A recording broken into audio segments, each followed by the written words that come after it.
وهاك أن جبهة ودنيا حرينته وقاعدين أيان أقولهنا يو شرويني هذه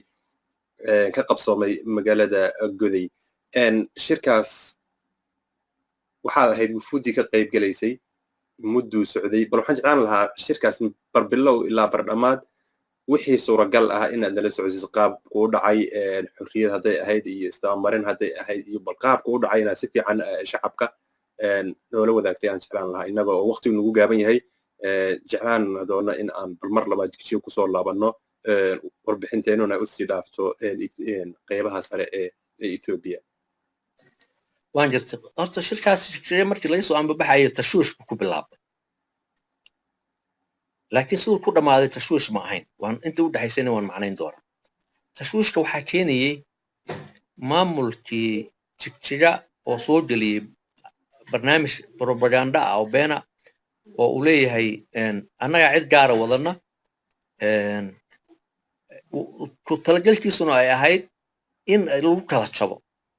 beentaasaa looga soo anbabaxay oo dadkeena oo aad sensitive u ah oo bayr qaba oo dhibaatadii qabiilku weli ay ku dhex jirto ay in badan la boodeen oo sii faafiyeen iyagiina wixii iyaga propaganda ku ahaa ayay isku faafinayaan meesha in lagu caqabadeeyay ahayd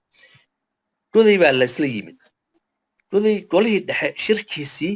baa isna liig ka soo baxay iyadoo aan ahayn in liig ka soo baxo waxaa soo baxday laba nin inay sharaxanta mana ahayn golo markuu dhammaado shirweynaha la hor keeno laba nin inay sharaxa inay sheegaan bay maalmuuna ku darsaday wuu jiitamay beentii la sheegay ka soo baxday baa haddana run loo maleeyay marka shirki markuu bilaabmay si nidaam oo dawla oo dimuqraadi oo makhraati leh oo dad waliba ay life ka daawanayeen ku bilaabmay kuna dhammaaday layskuna gacan qaaday laysna cafiyey sidii aan laga filayeen dadweyne oo faraxsan ay sameeyeen dabaaldeg gobollada la wada maray beentii ay faafinayeen markuu hirgeli waayey wayagii haddana cantartarka bilaabay ilaa hadda tviyada ka bixi ragii u waaweynaa mas-uulka ahaa qabiil baa isdoortay qabiil baa la doortay magacan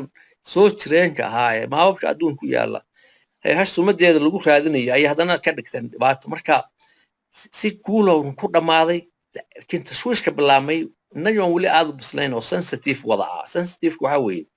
weyn nugul lahayo wax yaroo daacado soo yeeray inaan u dulqaadan karayn